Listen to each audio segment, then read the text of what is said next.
Hey there, I am back with another deck review, and today we're going to be looking at Conquerors Vendetta from Thirdway Industries and designer Giovanni Meroni. Now, those of you who have watched the channel for a while probably already know that Giovanni is my favorite card designer in the industry. I love the rich mythologies and stories that he builds into his highly distinctive court cards. The artwork's always memorable, and you just get some really fantastic decks out of him. I've been a fan for a really long time. In fact, I'm a supporter of the Patreon, which is where this deck came from. If you're a supporter of the Patreon, you know this already, but basically you subscribe, support the creator every single month, and then every 3 months he sends out a package with some assortment of decks. Some of them are exclusive decks, some of them are new decks, some of them are some of his older decks.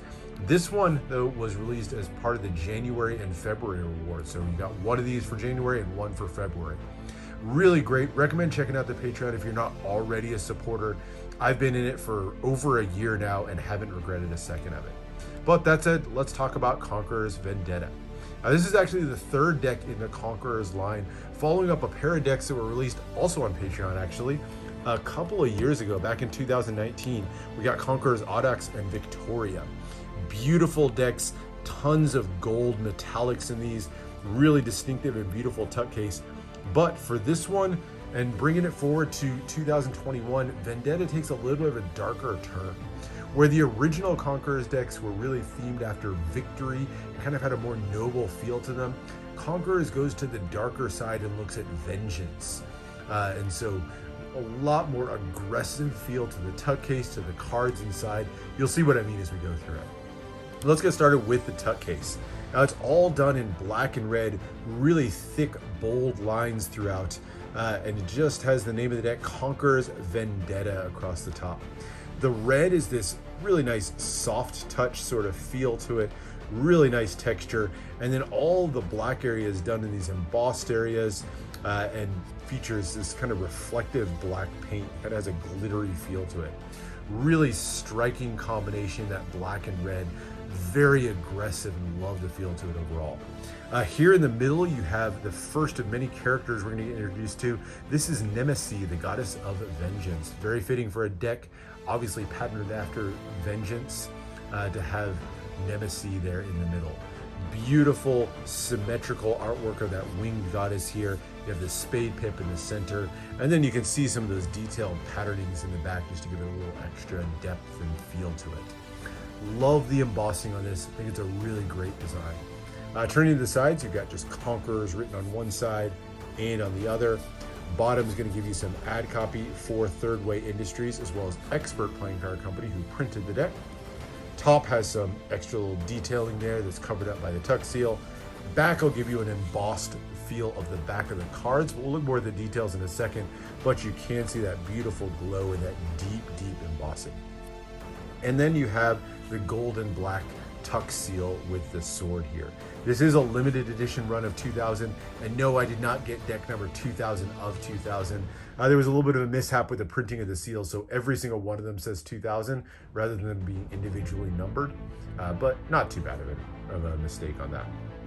All right, as you open it up on the inner flap here, you have a little bit of a Latin quotation. It says, "Flectere si neceo superos acarante muevo."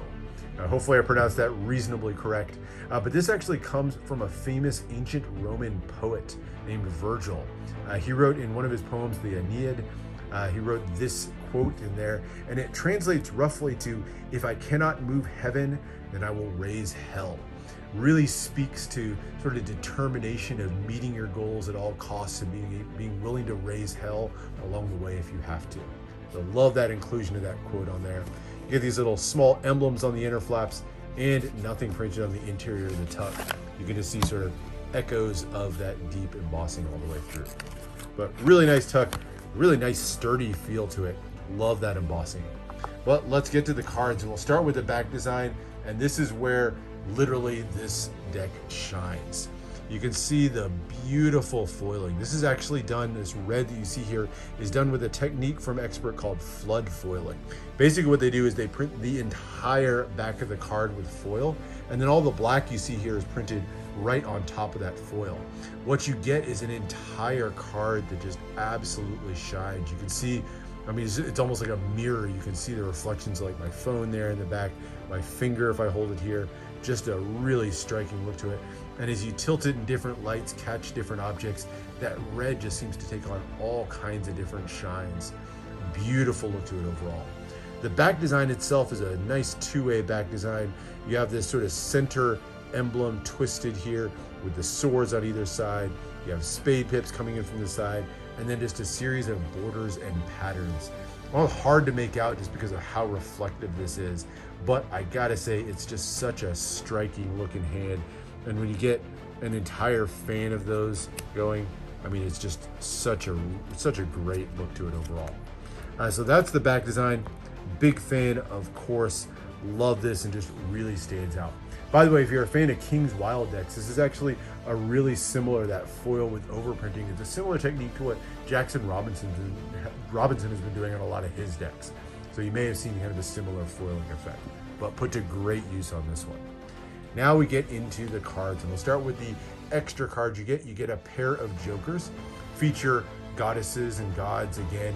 The first one on the sort of more red here, this is the same character from the front of the tech case. This is Nemesis, the goddess of vengeance. Really classic Giovanni style card. A little bit bolder. He does some cards where it's a lot more delicate details. This is a much stronger and bolder design. I really like it. Mixture of red and then the sort of gold color against the black card back gives everything just sort of a menacing look, and then has simple Joker at the bottom. The other Joker, this is Neptune, who has a little bit of a vengeance story, or a series of vengeance stories of his own. In fact, if you look at the Odyssea decks, and in the story of Odysseus, Neptune, that god of the sea, plays a very prominent role here. So you get Neptune, character that Giovanni's depicted a lot across a lot of his decks, but you can identify him with a sort of wave-like hair, and then of course his famous trident over his shoulder. So there's your two Jokers. Going into the aces, first off is the Ace of Spades, the power ace. Features a big, bold red banner. Again, that red and black coming into play. The big spade pip, the series of swords, 5 different swords out of the top. You have the wings, and just a really bold feel to it again overall. 2021 Conquerors by Thirdway Industry. And the pips in the corner, because it's against a black card, obviously couldn't be black, so you get more of this gold color with a nice, fairly easy to read, but still custom pip and index. There's your Ace of Spades. The other 3 aces feature much simpler designs. They each feature a different weapon against this more custom pip style in the middle. So you get the red pips on the red cards, gold pips on the traditionally black cards. So the diamond here features an axe. On the club, you get a mace over here, kind of an abstract depiction of a mace. And on the heart, you get a sword going through the center of the heart. So like those, they're a little bit on the simpler side. You definitely see some Giovanni decks that have much more ornate aces, but I still do like these. The number cards as well don't go super heavy on customization. In general, obviously you get the difference in colors, but you have relatively standard pips in the spades here. The one really custom element you'll see is that frame in the middle. Simple frame, but just gives a little extra depth and feel to each one of the cards. But as you go through the number cards, other than those pips being kind of crunched into the center of that frame, not too much different on these. Diamonds go to a blood red. I personally love how that red contrasts against the black. I like the red cards more than the black cards in this one. And then into the clubs. They're pretty easy to read pips on these. And finally the hearts, a little bit more elongated, but still easily recognizable as hearts. And then we get to the court cards, and these for me are always a highlight of Giovanni Meroni's decks. He has this great distinctive art style. You'll see different looks to his courts all the time. Sometimes they're more delicate detail. Sometimes they have crazy items and symbols flying all around them. And sometimes they're bolder and simpler like these, but anytime you see a Giovanni court, you can almost immediately recognize it. Now, each of these aren't named characters the way that they are in some of his other decks, but they each kind of represent a different aspect in some way of the theme of vengeance. And so the spades you see here, they're all going to be carrying sword and shield as sort of their preferred weapon, or a blade and shield. with a pole arm over here, the dagger in the hand of the Queen of Spades, or the sword in the hand of the King of Spades. And they all represent strategy. So it's a little bit more devious rather than a brute force way of going about getting vengeance. And the dagger really kind of exemplifies that to me. So these are kind of the more cunning of the group. Each one features a two-way court. This one a mixture of gold and kind of this ethereal blue color, which I think looks really interesting against the black as well. So there's your spades. Your diamonds have the favored weapon of the axe. So on the Jack and the King in particular, you'll see the axe over their shoulder, and they represent hate. Definitely a very strong emotion, lots of anger in there, and definitely plays a role when it comes to vengeance. So there's your diamond courts. Again, really beautiful, very bold look.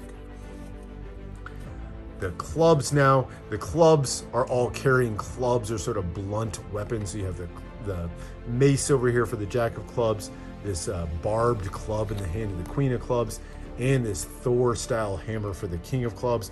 And the clubs all represent brute force. Their weapons speak to it, and the bold, angry look on their faces also kind of speaks to that theme. So there's your clubs. And then last but not least, we have the hearts, who are all about fury and sacrifice. You'll see all three of them with their swords or in that suicide pose, very similar. You usually see the King of Hearts in that pose, but in this one, all three of them are. And this one, you can really see some of the beautiful artwork. I love the style, that sort of wispy mustache of the Jack of Hearts, but really well done. And I gotta say, by the way, if you have the previous Conquerors decks, not only are these obviously completely different colors, but all of the court cards are redrawn and given extra details. So no repeating courts in this one. So that is the deck. Again, really beautiful court cards. But what about the handling? I gotta say, I'm always skeptical when you get that foiling on there. How's the handling gonna be?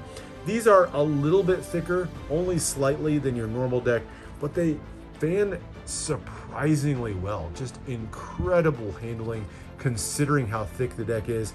You know, if you want to use this in dribbles and springs, it's going to be a little bit stiffer of a feel to it. That's thanks to the thickness, but it's not so thick that you couldn't use this and easily shuffle it. Now that gets down to what are uses of this deck. Well, for me, every Giovanni Meroni deck is going to be an art deck that you'll want to open and enjoy first and foremost. I think that's really going to be where they shine.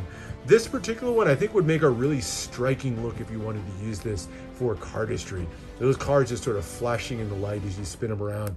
I think it would look great. And the handling is certainly solid enough that you could use it for that. So I think those will really be the uses. These decks are usually a little bit highly custom if you want to use it for gameplay or Magic. Certainly functional enough for gameplay, probably way too far afield for Magic. But I think as an art, as a collector's deck, and as an interesting twist on cardistry, these would really stand out. But anyway, that's it. That is a look at Conquerors Vendetta, another great deck from Thirdway Industries and Giovanni Meroni.